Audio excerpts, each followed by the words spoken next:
Halo, perkenalkan nama saya Aksefilia Spekbat dengan NIM 220400111341.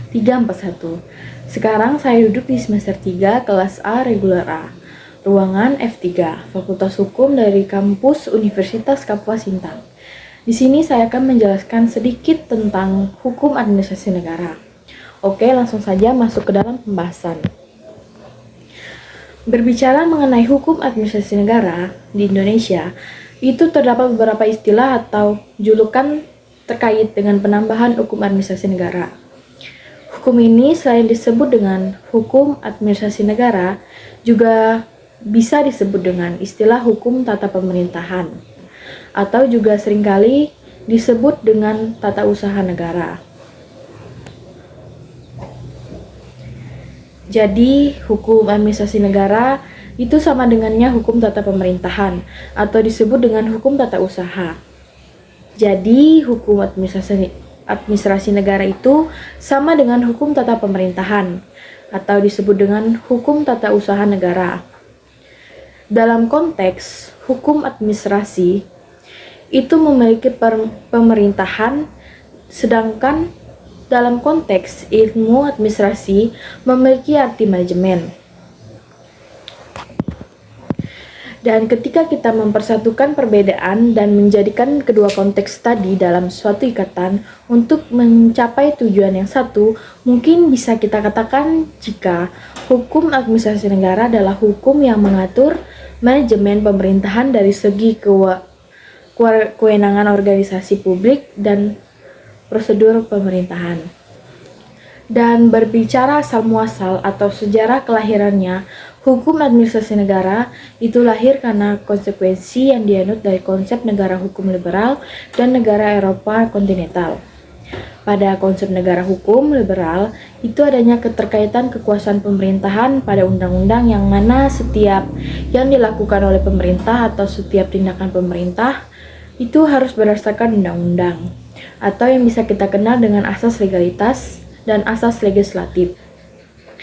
Ini bertujuan untuk memberikan kepastian hukum yang memberikan jaminan terhadap hak asasi manusia. Sehingga sejak awal kelahirannya, fungsi utama hukum administrasi negara memberikan pelindungan atas jaminan hak asasi manusia. Adapun terkait dengan definisi dari hukum administrasi negara, ada beberapa pakar yang mendefinisikan hukum administrasi negara yang antara lain Robdel Abdul Jamali.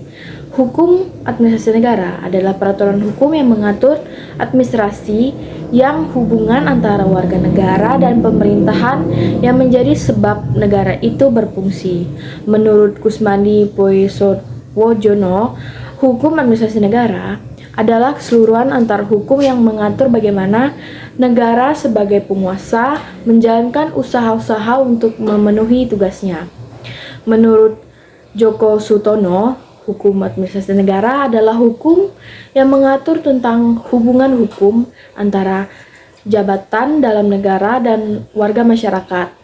Menurut Philippus M. Hajon, hukum administrasi negara didefinisikan sebagai instrumen yuridis untuk memungkinkan pemerintahan mengendalikan kehidupan masyarakat, dan pada sisi lain kemungkinan masyarakat berpartisipasi dalam pengendalian pemerintahan.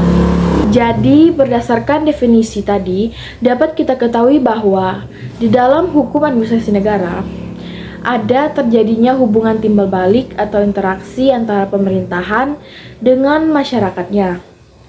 Dan hubungannya tidak hanya saling berkaitan, tetapi juga saling mengendalikan, mengawasi, dan mendukung, guna menciptakan tata pemerintahan yang baik. Maka dengan konsep yang sudah dikemukakan tadi, setidaknya ada 3 unsur pokok yang dijadikan sebagai dimensi normatif hukum administrasi negara, yang antara lain meliputi dimensi normatif hukum administrasi negara terdapat 3 bagian. Yang pertama, hukum mengenai kekuasaan pemerintahan. Yang kedua, hukum mengenai organisasi publik dan instrumen pemerintahan. Yang ketiga, hukum mengenai perlindungan hukum yang bagi masyarakat terhadap kekuasaan pemerintahan. Nah, di sini kita berbicara tentang pemerintahan dalam hal administrasi Yang dimaksud pemerintahan di sini yaitu pemerintahan dalam arti sempit. Karena sebagaimana kita ketahui bahwa pemerintahan dalam arti luas itu tidak hanya kekuasaan eksekutif saja, tetapi juga dalamnya cabang pemerintahan dalam arti luas meliputi kekuasaan eksekutif, kekuasaan legislatif, dan kekuasaan yudikatif.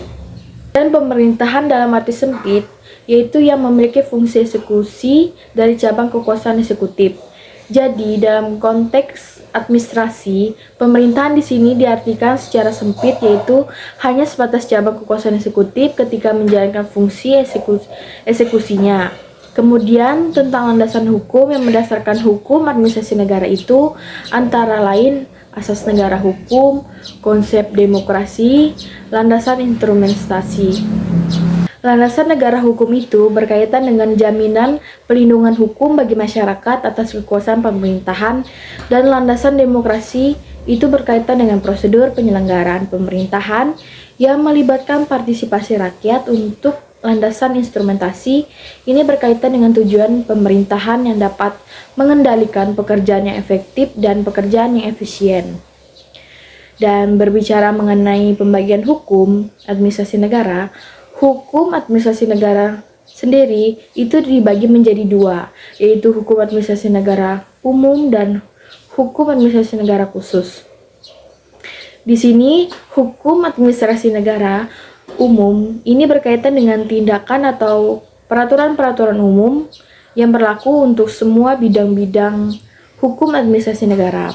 Karena sifatnya umum ini, maka hukum administrasi negara berdiri sendiri dan tidak terikat pada bidang-bidang tertentu.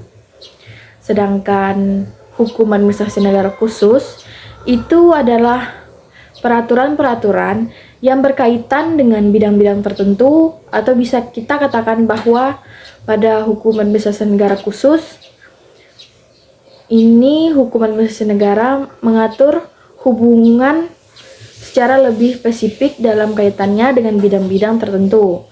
Misalnya seperti peraturan tentang kepegawaian, peraturan tentang pertanahan, peraturan tentang perpajakan, dan peraturan di bidang pendidikan, serta peraturan di bidang-bidang tertentu lainnya. Hukum administrasi negara merupakan konsekuensi dari konsep negara hukum yang menganut asas legalitas pemerintahan.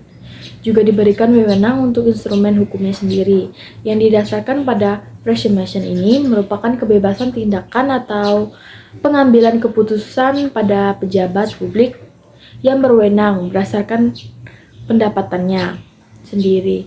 Diperlukannya sebagai pelengkap asas legalitas, dan kebebasan ini tidak diartikan kebebasan dalam melakukan segalanya. Sekalipun kita ketahui bahwa kebebasan adalah segalanya, tetapi kebebasan tersebut itu harus sejiwa dengan undang-undang yang melandasinya, menjunjung tinggi nilai-nilai moralitas, serta tidak lupa untuk mengedepankan rasa keadilan.